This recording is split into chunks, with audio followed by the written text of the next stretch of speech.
Hello बच्चों, let's read this question. The question says give the schematic sketches of cyclic and non-cyclic photophosphorylation.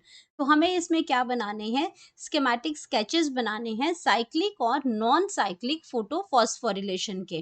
तो photophosphorylation जो process है जिसमें आपका क्या करते हैं, इलेक्ट्रॉन ट्रांसपोर्ट सिस्टम आता है जिसकी वजह से आपका क्या है, एटीपी और एनएडीपीएच प्रोड्यूस होते हैं और जो ये इन्वॉल्व होते हैं हमारे डार्क रिएक्शन के अंदर। तो ये साइक्लिक और non cyclic photophosphorylation light reaction का ही पार्ट है।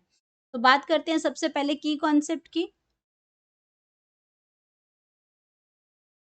की कॉन्सेप्ट में हमने देखना है इसमें electron transport system in green plants. Electron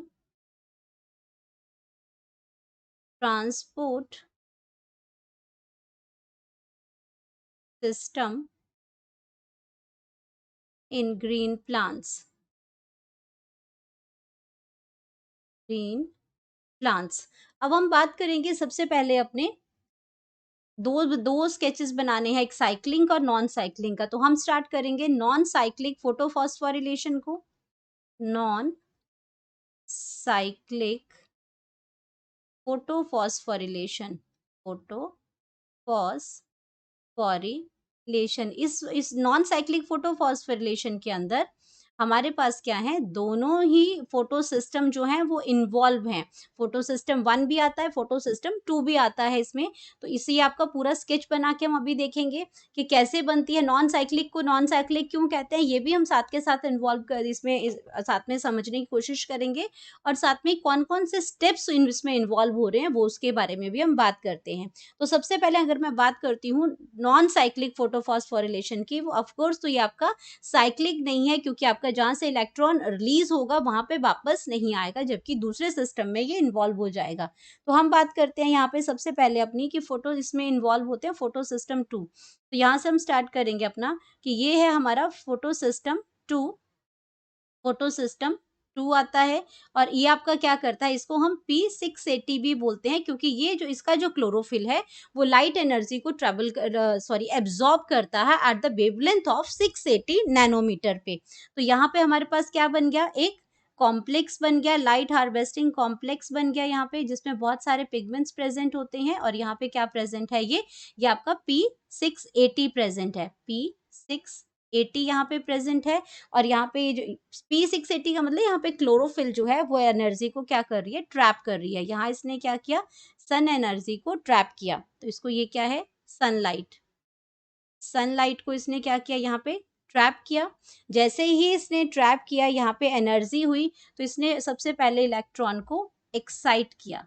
यहाँ पे क्या किया, अपना इलेक्ट्रॉन एक्साइट किया। जैसे ही उसको एनर्जी मिली, वैसे एनर्जी जो ट्रैप हुई यहाँ पे इस लाइट हार्वेस्टिंग सिस्टम में, जिसको फोटो सिस्टम 2 है, ये एनर्जी जैसे ही एक्सेप्ट की इसने, यहाँ पे इसने 2 इलेक्ट्रॉन जो है वो रिलीज कर दिए। 2 इलेक्ट्रॉन जैसे ही रिलीज किए, इसके पास यहाँ पे क्या बैठा हुआ है, यहाँ पे इलेक्ट्रॉन एक्सेप्टर बैठा हुआ है। इलेक्ट्रॉन एक्सेप्टर यहाँ बैठा हुआ है। उसने क्या किया, अपना इलेक्ट्रॉन एक्सेप्ट किया और उस इलेक्ट्रॉन, इसको हम कहते हैं प्राइमरी इलेक्ट्रॉन एक्सेप्टर। प्राइमरी मतलब जिसने सबसे पहले इलेक्ट्रॉन को रिसीव किया, तो उसको कहते हैं प्राइमरी इलेक्ट्रॉन एक्सेप्टर। और इसका जो नाम है, अगर मैं इसका नाम देना चाहूँ तो नाम है इसका फियोफाइटिन। इसको क्या कहते हैं, फियोफाइटिन। फियोफाइटिन। यहाँ पे आ गया ये unknown electron, primary electron acceptor आ गया इसका यहाँ पे। एंड इसको हम क्या कहते हैं कि ये इसका फर्स्ट स्टेप है। नॉन साइक्लिंग अगर मैं स्टेप की बात करूं तो ये इसका फर्स्ट स्टेप है। अब क्या हुआ, इसको किसको, यहाँ पे बहुत सारी एनर्जी मिल गई इसे। ये एनर्जी की वजह से क्या हुआ कि यहाँ ये इसने अपने इलेक्ट्रॉन ये देता गया, अपने इलेक्ट्रॉन यहाँ पे देता गया। अब यहाँ पे क्या हुआ, ये कह रहा है कि मैं तो अपने सारे इलेक्ट्रॉन दे रहा हूँ, तो मुझे क्या हो रहा है, इलेक्ट्रॉन की कमी हो रही है भाई, तो मुझे इलेक्ट्रॉन और चाहिए यहाँ पे। तो इस इलेक्ट्रॉन की कमी को पूरा करने के लिए यहाँ पे दूसरा स्टेप क्या किया, फोटोलिसिस ऑफ वाटर हुई। तो यहाँ पे इस एनर्जी की वजह से क्या हो गया हमारा, अगर मैं अपने सेकंड स्टेप की बात करती हूँ तो सेकंड स्टेप में यहाँ पे क्या हो गया, स्प्लिटिंग ऑफ वाटर हो गया। स्प्लिटिंग ऑफ वाटर हो गया। अब स्प्लिटिंग ऑफ वाटर के अंदर क्या हुआ कि वाटर का मॉलिक्यूल है ये आपका ब्रेक कर गया। 2 मॉलिक्यूल ऑफ वाटर हैं, ये यहाँ पे ब्रेक कर गए और उसने क्या किया कि H पॉजिटिव आइंस दिया और साथ में 2 इलेक्ट्रॉन्स भी इसने दिए। अब ये इलेक्ट्रॉन क्या चले गए, यहाँ चले गए, क्योंकि ये तो अपने इलेक्ट्रॉन बार-बार देता ही जा रहा था, जैसे एनर्जी मिल रही थी उसको, इलेक्ट्रॉन की डेफिशिएंसी ना हो। अब ये फोटोलिसिस ऑफ वाटर ने अपने इलेक्ट्रॉन्स इसको यहाँ पे दे दिए और यहीं पे क्या निकली, ऑक्सीजन भी रिलीज़ हुई यहाँ पे, और यही ऑक्सीजन कहाँ जाती है, एटमॉस्फेयर के अंदर जाती है, जो बाय प्रोडक्ट इसका हमारा है, जो हमें वाटर से ही मिलता है। ये हमारा हो गया सेकंड स्टेप। अगर हम बात करते हैं, अब इलेक्ट्रॉन्स यहाँ पहुंचे और उस इलेक्ट्रॉन ने क्या किया, यहाँ पे इलेक्ट्रॉन ट्रांसपोर्ट सिस्टम है, तो प्राइमरी इलेक्ट्रॉन एक्सेप्टर्स आए, जिसको किसने रिसीव किया, यहाँ पे ये इलेक्ट्रॉन यहाँ पे आ गया। इस इलेक्ट्रॉन को अब आगे रिसीव किया हमारा प्लास्टोक्यूनिन ने। प्लास्टोक्यूनिन के पास ये इलेक्ट्रॉन आया और उसने इलेक्ट्रॉन अपना दे दिया जाके साइटोक्रोम कॉम्प्लेक्स में दे दिया। साइटोक्रोम कॉम्प्लेक्स को दे दिया, साइटोक्रोम कॉम्प्लेक्स को दे दिया। साइटोक्रोम कॉम्प्लेक्स से ये चला गया पीसी के पास, प्लास्टोसाइनिन के पास ये चला गया। तो अगर हम बात करते हैं इसको थोड़ा सा, ये प्लास्टोक्यूनिन आ गया, ये आपका क्या आ गया, प्लास्टोसाइनिन आ गया, और यहाँ पे ये इलेक्ट्रॉन्स जो है वो आगे अपने देते जा रहे हैं। अब ये जो आपका क्या किया, ये अब अगर मैं स्टेप की बात करती हूँ तो यहाँ पे क्या बना, इसकी थर्ड स्टेप आ गया। जब आपका ये इलेक्ट्रॉन ट्रांसपोर्ट सिस्टम बना, पूरा ये क्या है, ये इलेक्ट्रॉन ट्रांसपोर्ट सिस्टम बना, जहां से आपके इलेक्ट्रॉन जो गए, तो ये आपका क्या बन गया, थर्ड स्टेप बन गया। अगर यहाँ पे मैं फोर्थ स्टेप की बात करती हूँ, तो जो ये इलेक्ट्रॉन्स जब फ्लो हुए, तो इसकी वजह से यहाँ पे क्या प्रोडक्शन हुई, यहाँ पे प्रोडक्शन हुई हमारे एडीपी से, यहाँ बना हमारा एटीपी, एडीपी से बन गया एटीपी। तो ये आपका क्या करता है, ये इलेक्ट्रॉन फ्लो की वजह से यहाँ पे एटीपी की प्रोडक्शन हुई, और इसीलिए इसको बोलते हैं कैमियो ऑस्मोटिक सिंथेसिस। ये जो एटीपी की प्रोडक्शन हुई, that's called cameo osmotic synthesis यहाँ पे हुई। अब ये क्या है, यहाँ पे इलेक्ट्रॉन पहुंचा। अब ये जो पीसी है, ये पीसी से इलेक्ट्रॉन अब यहाँ से कहाँ गया, इलेक्ट्रॉन जो गया वो अब चला गया हमारा फोटो सिस्टम 1 के अंदर। अब यहाँ पे क्या बन गया, हमारा फोटो सिस्टम 1 बना, जहां पे आपका जो वेव लेंथ है फोटो सिस्टम 1 की, वो कितनी है, P700। ये आपका फोटो सिस्टम 1 है यहाँ पे। अब ये जो इलेक्ट्रॉन है, वो इलेक्ट्रॉन यहाँ चला गया, यहाँ पे भी सेम कंडीशन हुई कि इसको एनर्जी मिली, इलेक्ट्रॉन मिला, और यहाँ पे भी आपकी सनलाइट आई, यहाँ पे भी क्या हुई, सनलाइट आ गई, और यहाँ पे एनर्जी कुछ आपको इस लाइट से मिली, कुछ इसका इलेक्ट्रॉन यहाँ गया, और यहाँ इसने भी क्या किया, इलेक्ट्रॉन को रिलीज किया। इसके भी इलेक्ट्रॉन, यहाँ पे 2 इलेक्ट्रॉन जो है वो रिलीज किए, और यहाँ पे भी सेम ऐसे प्राइमरी एक्सेप्टर आ गया, प्राइमरी इलेक्ट्रॉन एक्सेप्टर आ गया, जिसने इलेक्ट्रॉन को एक्सेप्ट किया, ये एक्सेप्टर आ गया यहाँ पे। एंड उसके बाद इसको क्या कहते हैं, इसमें ये फेराडॉक्सिन है, यहाँ पे फेराडॉक्सिन आ गया, जैसे यहाँ पे फ्यूफाइटिन था, यहाँ पे क्या है, फेराडॉक्सिन आ गया।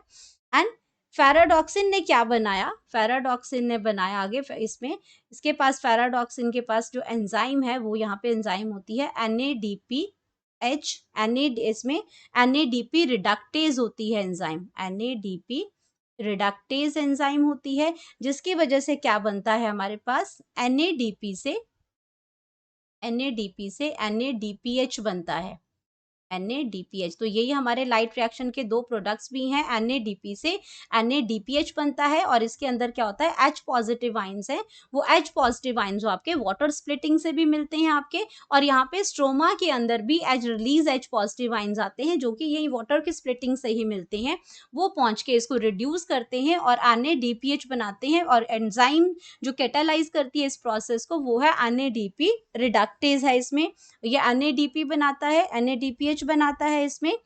और अब ये प्रोसेस, इस प्रोसेस को, ये नंबरिंग की अगर मैं बात करती हूँ, इवेंट्स की बात करती हूँ, तो ये आपका 3 आ गया। 4 में आपका क्या हो गया, ये जो एटीपी की जो फॉर्मेशन हुई, एंड उसके बाद हमारा जब ये इलेक्ट्रॉन प्लास्टोसाइनिन से हमारा दूसरे फोटो सिस्टम 1 में चला गया, 5th आ गया, एंड देन यहाँ पे जो इलेक्ट्रॉन ट्रांसपोर्ट सिस्टम बना, इलेक्ट्रॉन ट्रांसपोर्ट, इस इलेक्ट्रॉन जो रिलीज हुआ उससे एनर्जी मिली, और साथ में NADP रिडक्टेज मिला, दोनों चीजों ने मिलकर यहाँ पे NADPH बना दिया। तो ये हमारा क्या बन गया, 6th स्टेप बन गया, ये हमारा क्या बन गया, 6th स्टेप बन गया। और इस पूरी प्रोसेस को हम क्या कहते हैं, नॉन साइक्लिक फोटोफॉस्फोरिलेशन, इसको हम क्या कहेंगे, नॉन साइक्लिक फोटोफॉस्फोरिलेशन। ये स्टेप हो गया। अब हम बात करते हैं आपकी फोटो साइक्लिक फोटोफॉस्फोरिलेशन की। यहाँ पे आ गया हमारा सेकेंड जो स्टेप है वो है साइक्लिक फोटोफॉस्फोरिलेशन। फोटोफॉस्फोरिलेशन।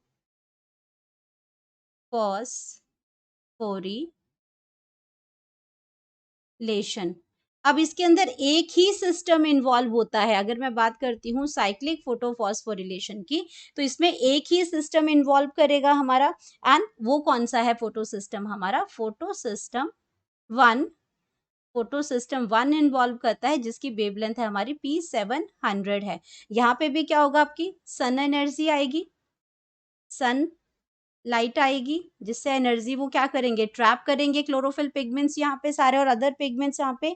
और जैसे ये ट्रैप करते हैं, यहाँ पे क्या होगा, अपना इलेक्ट्रॉन ये इसमें इलेक्ट्रॉन रिलीज करेगा, और यहाँ पे भी क्या आ जाएगा, प्राइमरी इलेक्ट्रॉन एक्सेप्टर आ जाएगा। प्राइमरी इलेक्ट्रॉन एक्सेप्टर आ गया यहाँ पे, और वहां पे यहाँ पे दोबारा क्या चला, इलेक्ट्रॉन ट्रांसपोर्ट सिस्टम चला। इलेक्ट्रॉन ट्रांसपोर्ट सिस्टम जब चला, तो इसी प्रोसेस में क्या बना हमारा, एडीपी से एटीपी बना। एंड ये इलेक्ट्रॉन क्या हुआ, यहाँ पे इलेक्ट्रॉन रिलीज हुए, यहाँ पे इलेक्ट्रॉन रिलीज हुए, लेकिन ये इलेक्ट्रॉन वापस हमारा फोटो सिस्टम वन के पास आ गया, इसीलिए हम इसको क्या कहते हैं, साइक्लिक फोटो फॉस्फोरिलेशन कहते हैं। तो ये तो हमारे था सिस्टम, दोनों सिस्टम आगे आपके साइक्लिक और non cyclic photo phosphorylation. Hope you understood it well. Best of luck.